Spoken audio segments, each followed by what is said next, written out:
Assalamualaikum warahmatullahi wabarakatuh. Innal hamdalillah nahmaduhu wa nasta'inuhu wa nastaghfiruh wa na'udzu billahi min shururi anfusina wa min sayyiati a'malina. Man yahdihillahu fala mudilla lahu wa man yudlil fala hadiya lahu. Asyhadu an la ilaha illallah wahdahu la syarika lahu wa asyhadu anna Muhammadan abduhu wa rasuluh. Qala Allah Ta'ala fi kitabihil karim, ya ayyuhalladzina amanu taqullaha haqqa tuqatih wa la tamutunna illa wa antum muslimun.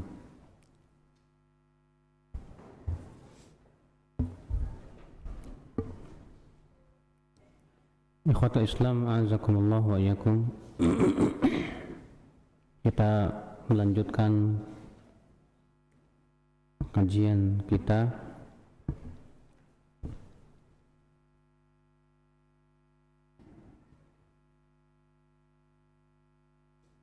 yaitu kita masuk ke surat Al-A'la, ya. Iya. Allah Ta'ala berfirman, a'udzu billahi minasyaitonir rajim. Sabbihisma rabbikal a'la. Bertasbihlah memuji Rabbmu yang paling tinggi. Kata tasbih, akhi, menunjukkan kepada takdis, artinya pensucian Allah Subhanahu wa Ta'ala dari semua kekurangan-kekurangan dan aib. Dan ucapan subhanallah adalah merupakan ucapan yang sangat berat. Makanya Rasulullah SAW bersabda, subhanallah walhamdulillah tamla'ani ma bainas sama'i wal ard. Ucapan subhanallah dan alhamdulillah itu bisa memenuhi apa yang ada di langit dan di bumi. Oleh karena itu, ya akhi, ketika kita mengucapkan subhanallah, artinya kita mensucikan Allah dari segala macam kekurangan, dari segala macam hal-hal yang tidak layak bagi Allah Subhanahu wa Ta'ala. Makanya di dalam Al-Quran kata-kata subhanallah itu digunakan untuk apa? Yang pertama, dalam rangka menepis keyakinan orang-orang yang meyakini Allah mempunyai sifat-sifat yang kurang. Contoh misalnya orang-orang Nasrani yang meyakini bahwa Allah mempunyai anak. Allah berfirman, wa qalu ittakhadallahu subhanahu bal lahu ma fis samawati wal ard. Mereka berkata Allah mengambil anak. Maka Allah mengatakan subhanahu, Maha suci Allah. Takadus samawatu yatafattarna. Hampir-hampir langit itu pecah akibat perkataan-perkataan mereka itu. Makanya akhi, subhanallah mempunyai arti mensucikan Allah dari sesuatu yang tidak layak bagi Allah Subhanahu wa Ta'ala. Maka Allah berfirman juga, subhana rabbika rabbil izzati amma yasifun wa salamun alal mursalin walhamdulillahi rabbil alamin. Subhana rabbil izzati subhana rabbika rabbil izzah amma yasifun. Maha suci Rabbmu Rabbul Izzah dari apa yang mereka sifati. Artinya orang-orang musyrikin mensifati Allah dengan sifat-sifat yang tidak layak. Maka Allah mensucikan dirinya dari segala macam sifat-sifat yang tidak layak. Lalu Allah mengucapkan salam kepada para rasul. Kenapa? Karena mereka mensifati Allah dengan sifat-sifat yang layak. Maka Allah mengatakan wassalamun alal mursalin, dan keselamatan atas para rasul. Dan ucapan subhanallah juga dalam Al-Quran digunakan untuk menunjukkan kepada kebesaran dan kekuasaan Allah, di mana Allah Ta'ala berfirman, ya, alladzina yadhkuruna Allaha qiyaman wa qu'udan wa 'ala junubihim wa yatafakkaruna fi khalqis samawati wal ard Rabbana ma khalaqta hadza batilan subhanaka faqina adzaban nar. Yaitu orang-orang yang senantiasa mengingat Allah ketika berdiri, ketika duduk, ketika berbaring, dan mereka memikirkan tentang penciptaan langit dan bumi.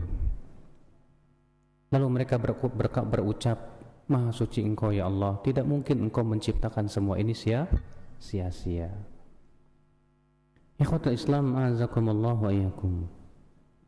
Allah mengatakan sabbihisma rabbikal a'la.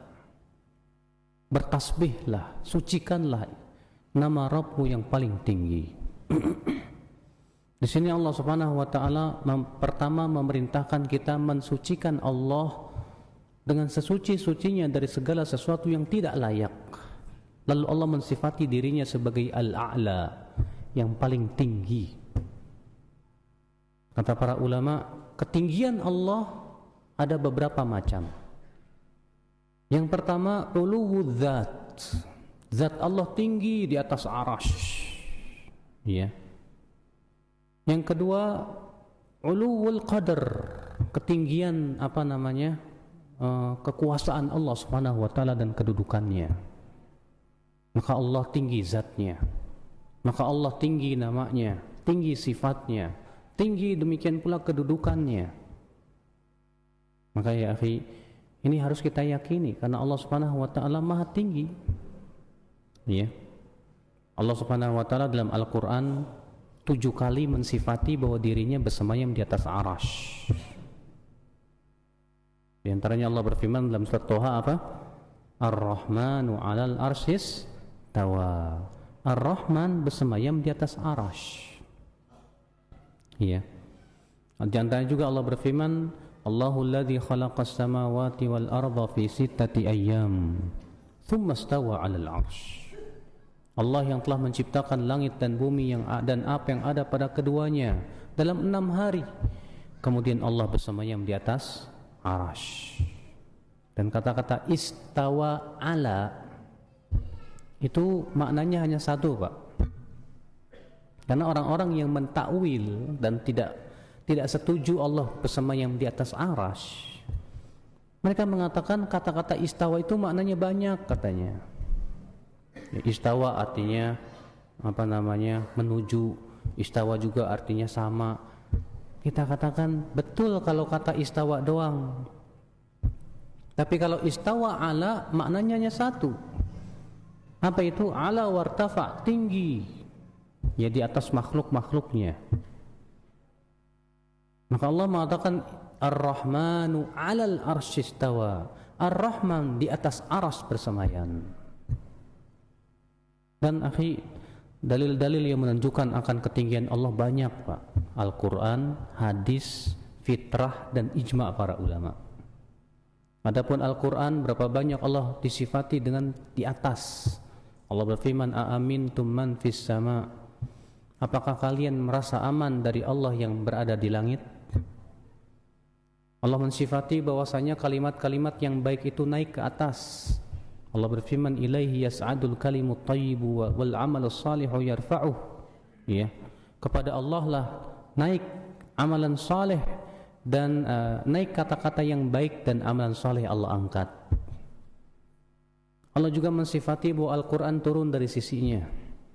Allah berfirman, "Inna anzalnahu fi lailatul qadar." Sesungguhnya kami telah menurunkan Al-Qur'an di malam Lailatul Qadar. Allah mengatakan kami telah menurunkan Al-Qur'an, dan Al-Qur'an turun dari sisi Allah. Dan yang namanya turun itu dari mana ke mana, Mas? Dari atas ke bawah. Iya. Dan ketika Rasulullah SAW di Isra Mi'rajkan, Rasulullah SAW naik ke langit 7 untuk bertemu dengan siapa? Dengan Allah Rabbul Izzati wal Jalalah. Al-Qur'an menetapkan akan uluwullah, ketinggian Allah di atas arasy, di atas makhluk-makhluknya. Rasulullah pun juga menetapkan hal itu. Ini dia Rasulullah bertanya kepada jariyah, hamba sahaya wanita. Hadis ini saya dari Muslim dalam sahihnya. Apa kata Rasulullah kepada jariyah ini? Aina Allah? Di mana Allah? Qalat fis sama. Si wanita ini berkata, di langit. Kata Rasulullah, man ana, siapa aku? Kata wanita ini, ya, engkau adalah Rasulullah. Maka Rasulullah SAW sabda, a'tiqha fa innaha mu'minah.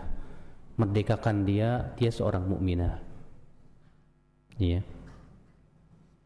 Dan ya akhal Islam, para sahabat pun semua sepakat bahwasanya Allah Subhanahu wa taala bersemayam di atas arasy-Nya, tinggi di atas makhluk-makhluknya.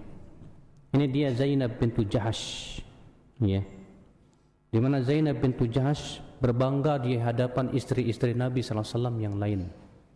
Sambil berkata, zawwajakunna ahlukunna wa zawwajani Allah min fawqi sab'i samawat. Kalian dinikahkan oleh wali-wali kalian. Aku dinikahkan oleh Allah langsung dari langit yang ketujuh. Lihat kata-kata Zainab bintu Jahash ini. Iya. Dan hadis ini diriwayatkan oleh Imam Tirmidzi, dan Tirmidzi berkata hadis hasan sahih. Iya. Di antaranya Abdullah bin Mas'ud radhiyallahu anhu, di mana Ibnu Mas'ud mengatakan, ma baina sama'id dunya wallati taliha masirat 500 am wa baina kulli sama'in masirat 500 am wa baina sama'is sabi'ah wa bainal kursi 500 am wal arsyu fawqa as-sama' wallahu tabaraka wa ta'ala fawqa al-arsh wa huwa ya'lamu ma antum alaih. Antara langit dunia dan langit berikutnya perjalanan 500 tahun, dan antara satu langit dengan langit berikutnya 500 tahun. Antara langit ketujuh dengan kursi 500 tahun. Antara kursi dengan aras itu 500 tahun. Dan aras itu, dan Allah berada di atas arasnya, dan Allah mengetahui apa yang kalian lakukan. Ini perkataan siapa? Ibnu Mas'ud radhiyallahu anhu arbah. Ya. Berkata seorang tabi'in yang bernama Ad-Dhahhak ibnu Muzahim, ma yakunu min najwa thalathatin ila qawlihi huwa ma'ahum qala huwa fawqa al-arsh wa ilmuhu ma'ahum aynama kanu thumma yunabbi'uhum bima amilu yawmal qiyamah.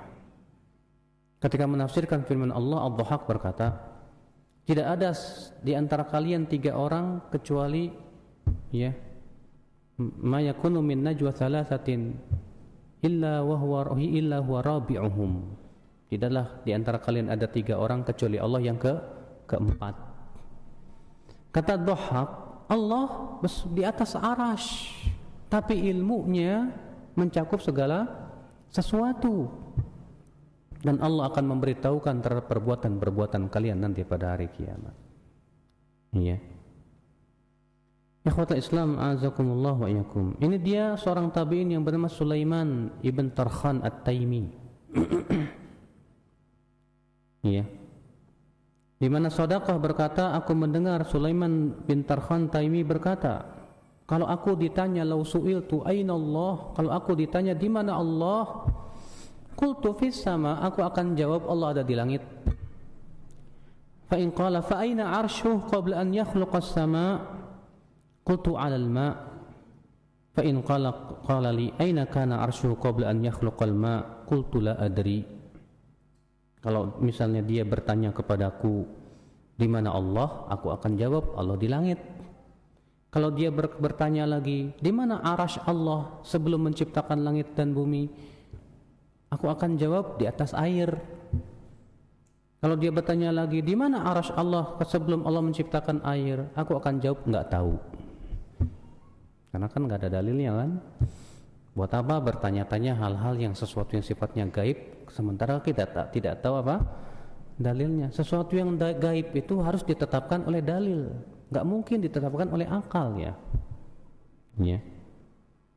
Imam Malik bin Anas berkata, Imam Malik bin Anas, ya, tahu kan Imam Malik bin Anas? Hah? Imam Malik, imamnya Madzhab Malikiyah, yang wafat pada tahun 179 Hijriah. Berkata Imam Malik, al-imanu qaulun wa amal. Wa yaqul kallama Allah Musa wa qala Malik Allahu fis sama' wa ilmuhu fi kulli makan la yakhluq minhu syai'un. Kata Imam Malik, iman itu perkataan dan perbuatan. Dan Allah benar-benar mengajak Nabi Musa berbicara. Imam Malik berkata lagi, dan Allah berada di langit, sementara ilmunya berada pada setiap tempat. Ya. Berkata Abdullah bin Mubarak ini seorang ya tabi'in juga, hampir semasa dengan Imam Malik. Cuma Imam Malik wafat 179, kalau Abdullah bin Mubarak wafat pada tahun 181 Hijriah. Ya. Kata Abdullah bin Mubarak, qila lahu kaifa na'rif rabbana? Dikatakan kepada Abdullah bin Mubarak, bagaimana kita mengenal Rabb kita? Qala bi annahu fawqa as-sama'i sabi'i 'ala al-'arsy ba'inun min khalqihi, yaitu dia wajib meyakini bahwa Allah berada di langit yang ketujuh, jauh dari hambanya. Ya. Maksudnya zatnya berada di langit ketujuh, tapi Allah mengetahui apa yang dilakukan oleh hambanya. Berkata Qutaibah bin Sa'id ini wafat pada tahun 240 Hijriah, dan beliau ini gurunya imam yang 6, ya, Bukhari, Muslim, Abu Daud, Tirmidzi, Nasai, dan Ibnu Majah. Semua berguru kepada Qutaibah bin Sa'id ini.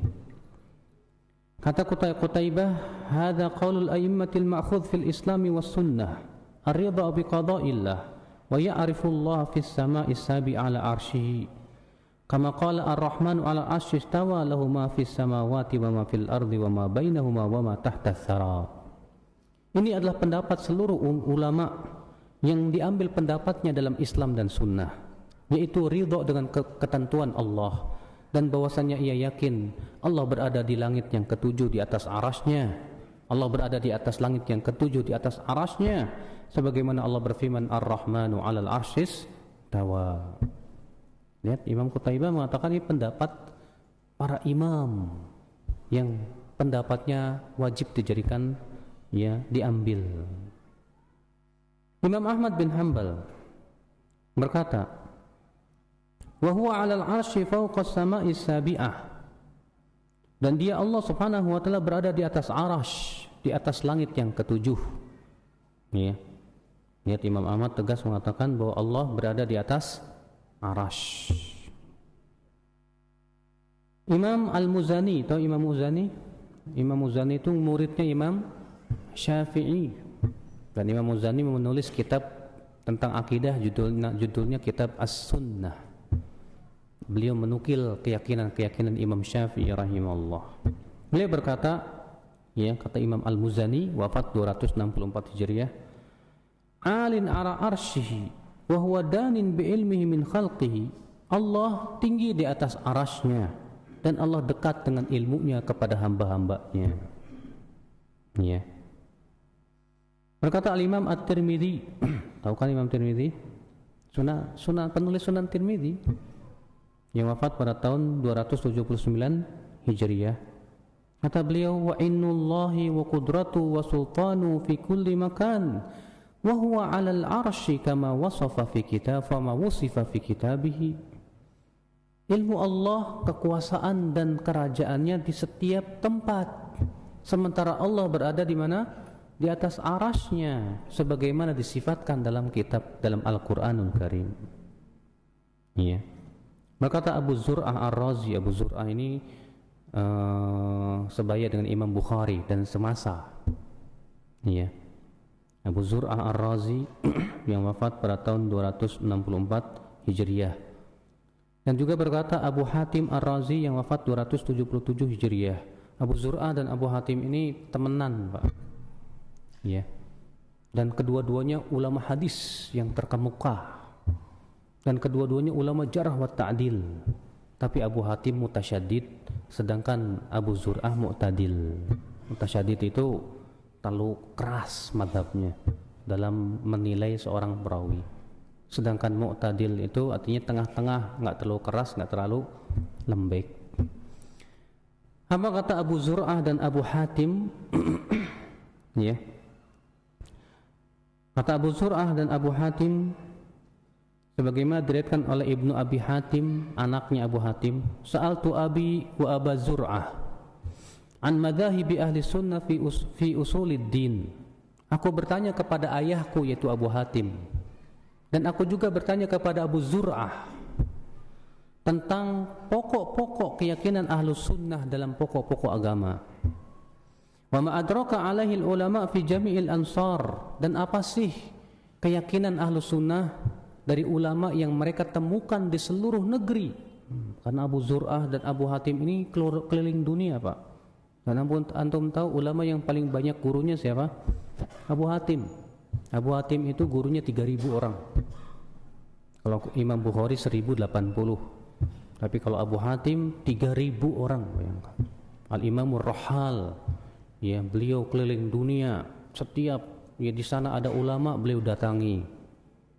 Maka anaknya yang bernama Abdurrahman bin Abi Hatim bertanya kepada bapaknya, aku bertanya kepada ayahku dan kepada Abu Zur'ah Ar-Razi, ya, tentang keyakinan Ahlus Sunnah dan keyakinan para ulama yang mereka temukan di semua negeri-negeri yang mereka kunjungi.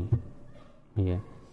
Wa ma ya'taqidani min dzalik, dan apa yang mereka yakini selama ini. Faqala, maka keduanya berkata, itu Abu Hatim dan Abu Zur'ah, adrakna al-ulama'a fi jami'il amsar Hijazan wa Iraqan wa Syaman wa Yamanan, fakana min madhabihim al-imanu qawlun wa amal yazidu wa yanqus, wa anna Allah azza wa jalla ala arshihi ba'inun min khalqihi kama wasafahu nafsahu fi kitabihi wa ala lisani rasulihi bila kaif, ahata bi kulli syai'in ilma, laisa kamitsli syai'un wa huwa samiul basir. Kata beliau apa? Kami mendapatkan para ulama di seluruh negeri, baik di Hijaz, di Irak, di Syam, di Yaman. Maka keyakinan mereka adalah bahwa iman itu perkataan dan perbuatan, bertambah dan berkurang, dan bahwasanya Allah bersama yang di atas arasy-Nya, jauh dari hamba-hambanya, sebagaimana Allah mensifati dirinya dengannya, dan melalui lisan Rasul-Nya, ya, dengan tanpa ditanya bagaimana tata cara bersemayamnya, ya, dan bahwasanya ilmu Allah mencakup segala sesuatu, dan Allah tidak serupa dengan apapun juga, dan Allah Maha mendengar lagi Maha melihat. Lihat Pak, Abu Hatim menghikayatkan perkataan ulama seluruh negeri yang beliau temukan, dan beliau ini, ya, sudah saya sebutkan keliling dunia, Pak. Di sini beliau menghikayatkan adanya ijma para ulama di zaman itu. Iya. Ikhwatul Islam azakumullah wa iyyakum. Berkata Al-Imam Uthman bin Sa'id Ad-Darimi, Al-Imam Ad-Darimi, kata beliau, fallahu tabaraka wa ta'ala fawqa arshihi fawqa samawatihi ba'inun min khalqihi faman lam ya'rifhu bidzalika lam ya'rif ilahahu alladhi ya'bud. Maka Allah tabaraka wa ta'ala di atas arasy-Nya, di atas langit-langitnya, Allah jauh dari hamba-hambanya, maksudnya zatnya.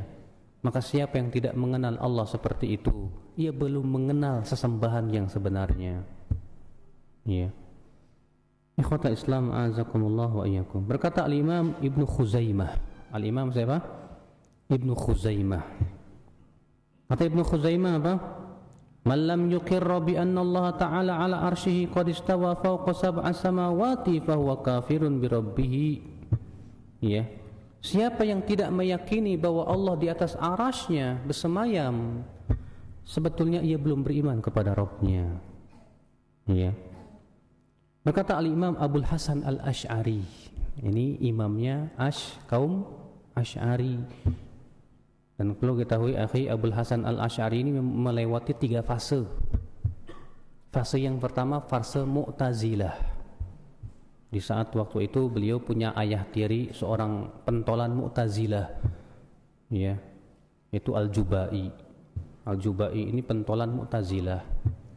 Tapi Abu Hasan Al-Asy'ari ini orangnya cerdas. Dia sering dialog dengan ayahnya dan merasa tidak puas dengan jawaban ayahnya. Akhirnya apa?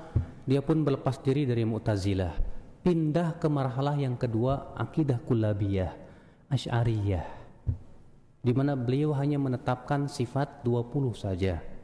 Dan ini juga merupakan keyakinan Maturidiyah. Ya, wujud qidam baqa mukhalafatun lil hawadisi, kan? Antum hafal kan? Ya, waktu SD, SMP itu. Itu keyakinan Abul Hasan Al-Asy'ari di fase yang kedua. Ya. Yang kemudian di akhir hayatnya beliau ya masuk ke fase yang ketiga marhalah, yaitu kembali kepada keyakinan Ahlus Sunnah wal Jamaah. Dan itu tampak pada 3 kitab. Kitab yang pertama Maqalat Islamiyyin. Kitab yang kedua Al-Ibanah ya an Syari'atid Diyanah. Yang ketiga yaitu Risalah ila Ahli Thaghr. Dalam kitab Maqalat Islamiyyin beliau menyebutkan di situ tentang keyakinan Kullabiyah yang merupakan fase beliau yang kedua. Setelah itu beliau menyebutkan keyakinan Ahlus Sunnah wal Jamaah. Di antaranya bahwa Allah bersemayam di atas Arasy. Kemudian beliau di akhirnya berkata apa? Wa hadza madhhabu Ahmad bin Hanbal wa bihi aqul. Dan ini keyakinan Imam Ahmad bin Hanbal, dan dengan keyakinan ini saya berpendapat. Nah, beliau merujuk. Dalam kitab Al-Ibanah As-Sughra pun juga beliau tegaskan bahwa Allah bersemayam di atas Arasy. Ya. Nah, buku-buku 3 buku yang terakhir ini, Pak, yang kemudian disangsikan oleh kaum Asy'ariyah, padahal itu 3 buku ini buku benar-benar buku Abul Hasan Al-Asy'ari. Ya, tidak ragu lagi karena buktinya sangat otentik sekali. Ya. Maka Abul Hasan Al-Asy'ari berkata dalam kitab beliau Risalah ila Ahli Thaghr, wa ajma'u annahu fawqa samawati ala arsy duna ardihi. Seluruh ulama sepakat, tuh lihat. Abul Hasan Al-Asy'ari mengatakan apa? Seluruh ulama sepakat bahwasanya Allah berada di atas langitnya, di atas arasy-Nya, bukan di bumi. Wa qad dalla ala dzalika biqaulihi, dan ini ditunjukkan oleh firman Allah, "Amintum man fis sama an yakhsifa bikumul arda." Apakah kalian merasa aman dari Allah yang berada di langit? Allah juga berfirman, "Ilaihi yas'adul kalimut thayyib wal 'amalus shalihu yarfa'uh." Kepada Allah lah naik ucapan-ucapan yang baik dan amalan saleh Allah angkat kepadanya. Allah juga berfirman, "Ar-Rahmanu 'alal 'arsy istawa." Allah Ar-Rahman bersemayam di atas arasy-Nya. Lalu beliau berkata, "Walaysa istiwa'uhu 'alal 'arsy istila'an kama qala ahlul qadar, li'annahu 'azza wa jalla lam yazal mustawliyan 'ala kulli syai'." Dan tidak boleh kata-kata istawa itu diartikan maknanya berkuasa, enggak boleh. Sebagaimana diucapkan oleh ahlul qadar. Karena apa? Karena Allah dari dulu pun sudah menguasai segala sesuatu. Ya. Subhanallah, ini perkataan Imam Abul Hasan Al-Asy'ari. Beliau sudah berlepas diri dari keasy'ariyahannya. Iya. Ikhwata Islam, azakumullah wa iyyakum. Dan kalau disebutkan ucapan para ulama satu persatu, banyak Pak, terlalu banyak dan sangat banyak sekali. Dan itu ditulis oleh Al-Imam, dikumpulkan oleh Imam Adz-Dzahabi dalam kitab Al-Ulu. Ya, beliau kumpulkan seluruh ulama dari semenjak sahabat, tabi'in, tabi'ut tabi'in tentang keyakinan bahwa Allah bersemayam di atas arasy, di mana Imam Adz-Dzahabi menyatakan bahwa itu sudah merupakan ijma' para ulama. Ya. Ikhwata Islam, a'azakumullah wa iyyakum. Namun ya, mereka yang tidak setuju bahwa Allah bersemayam di atas arasy, mereka tujuannya ingin mensucikan Allah supaya Allah tidak serupa dengan makhluknya. Itu saja sih. Katanya tidak mungkin Allah serupa dengan makhluknya. Kalau Allah berada di atas, berarti Allah berada di tempat. Kalau Allah berada di atas arasy, berarti Allah butuh arasy, Allah butuh tempat. Kalau Allah berada di atas, berarti Allah di satu arah, Allah berarti butuh tempat. Sedangkan yang butuh tempat makhluk, mustahil bagi Allah. Akhirnya apa?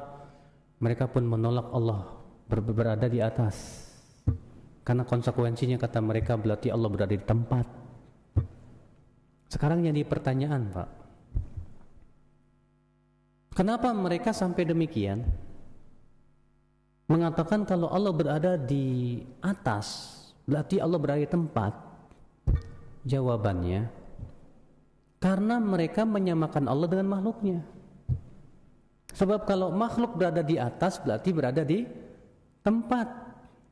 Coba kalau kita katakan begini, Allah bersemayam di atas arasy-Nya, namun semayamnya Allah tidak sama dengan makhluknya. Dan Allah tidak pernah butuh kepada arasy-Nya.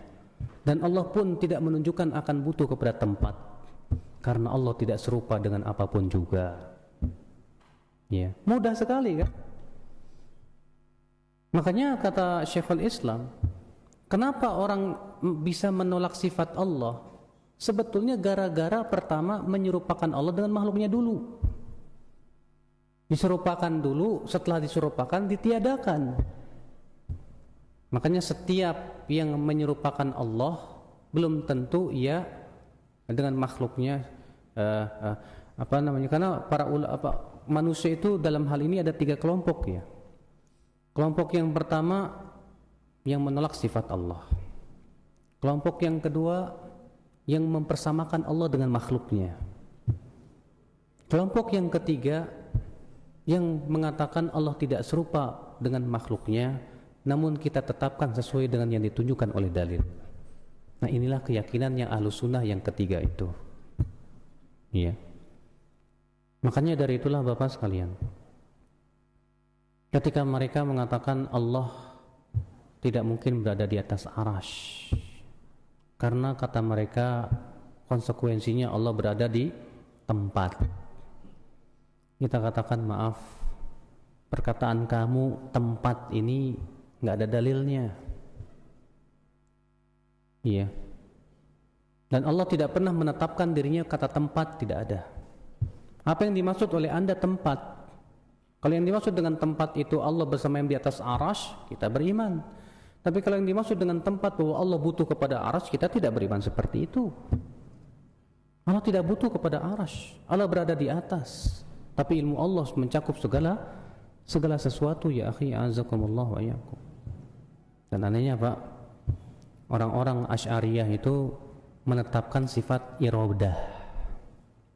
Sifat apa? Iradah. Kalau kita katakan kepada mereka, loh, kamu kenapa mensifati Allah dengan sifat iradah? Iradah itu kan keinginan. Sedangkan makhluk juga punya keinginan. Apa jawab mereka? Ya, keinginan Allah tidak serupa dengan keinginan makhluknya. Kita katakan sama. Bersemayamnya Allah pun tidak serupa dengan bersemayam makhluknya. Kalau kalian menetapkan sifat, ditetapkan semuanya. Ya. Kata mereka, tapi ini yang ditetapkan oleh akal. Kita katakan Allah bersemayam di atas arasy pun ditetapkan dengan akal. Mudah sebetulnya. Asal kamu jangan pikirkan dan bayangkan. Cukup kita imani bahwa Allah bersemayam di atas arasy. Selesai. Namun bersemayamnya tidak serupa dengan makhluknya. Makanya Syekhul Islam memberikan sebuah kaidah apa? Ya. Al-kalamu fis sifat far'un an kalami fis sifat. Pembicaraan tentang sifat itu adalah cabang dari pembicaraan dari sifat yang lain. Artinya, ya, kaidah ini kita untuk membantah orang-orang yang menetapkan sebagian sifat tanpa sifat yang lain, seperti kaum Asy'ariyah, Maturidiyah gitu Pak. Di mana Asy'ariyah mengatakan Allah hanya punya berapa? 20 sifat, dan ini juga Maturidiyah. Kita katakan, kamu kenapa mensifati sebagian tanpa yang lainnya? Hanya karena ingin lari dari mensifati Allah serupa dengan makhluknya. Baiklah. Ya. Bukankah kamu mensifati Allah mendengar dan melihat? Oh ya, karena itu sifat wajib bagi Allah. Bukankah manusia juga melihat dan mendengar? Ya, tapi kan mendengar Allah dengan melihatnya Allah tidak sama dengan mendengar dan melihatnya makhluk. Kita katakan begitu juga semua sifat. Ketika Allah mensifati dirinya dalam Al-Quran, wa ghadiballah, dan Allah marah kepada mereka, sifatilah Allah marah dengan yang layak dengan keagungan Allah. Dan marah Allah tidak serupa dengan marah makhluknya. Makanya Pak, orang-orang yang menetapkan 20 sifat itu banyak menolak dalil, Pak. Coba dalam Al-Quran, Allah mensifati dirinya banyak sekali sifat yang tidak ada dalam 20 sifat, Pak. Contoh misalnya Allah mengatakan apa? Wa makaru wa makarallah wallahu khairul makirin. Mereka bermakar, Allah pun bermakar. Sifat makar dan sifat membalas makar tidak ada dalam 20 sifat. Allah berfirman radhiyallahu anhum wa radu'an. Allah ridha kepada mereka dan mereka pun ridha kepada Allah. Sifat ridha tidak ada dalam 20 sifat. Makanya kalau antum bertanya kepada orang awam, kamu beribadah mengharapkan apa? Ya ridho Allah lah. Terus kamu yakin 20 sifat? Oh yakin. Itu ridho itu enggak ada dalam 20 sifat, Mas. Ada enggak? Enggak ada. Ya. Kamu takut enggak akan murka Allah? Saya takut dari murka Allah. Sifat murka enggak ada dalam sifat 20 sifat, Mas. Jadi berapa banyak dalil yang harus kita tolak hanya karena patokannya 20 sifat. Padahal 20 sifat nggak ada dalilnya sama sekali. Bahkan kalau antum tanya kepada mereka, nama Allah ada berapa? Ada 99. Nah sekarang setiap nama mengandung sifat tidak? Kalau misalnya sifat Allah 20 namanya 99. 99 kurangi 20 berapa? 79, berarti ada 79 nama tidak mengandung sifat. Contoh misalnya Allah mensifatinya apa? Al-Aziz. Al-Aziz itu yang mempunyai sifat izzah. Dan sifat izzah enggak ada dalam 20 sifat. Al-Qawi yang artinya kuat. Sifat kuat enggak ada dalam 20 sifat. Iya. Berarti berapa banyak nama-nama Allah hanya sebatas nama doang tapi enggak mengandung sifat. Kayak orang namanya soleh tapi enggak soleh. Ya. Ini enggak masuk di akal, Pak. Makanya penetapan 20 sifat itu enggak masuk di akal sebetulnya. Antum saja kalau antum hitung sifat antum lebih dari 20. Masa Allahnya 20? Berarti makhluk lebih sempurna daripada penciptanya. Fala ilaha illallah. Ya. Maka keyakinan Ahlussunnah wal Jamaah bagaimana? Sifat Allah banyak, akhi. Dan diantaranya itu bahwa Allah bersemayam di atas arash, tinggi di atas makhluk-makhluknya. Makanya ya, ada seorang ulama yang disebut dengan Imamul Haramain Al-Juwaini. Al-Juwaini penulis kitab Al-Waraqat dan yang lainnya. Seorang ahli usul fikih. Tadinya beliau di atas akidah Asy'ariyah. Suatu ketika beliau di majelisnya sedang menjelaskan bahwa Allah itu tidak boleh dikatakan di mana.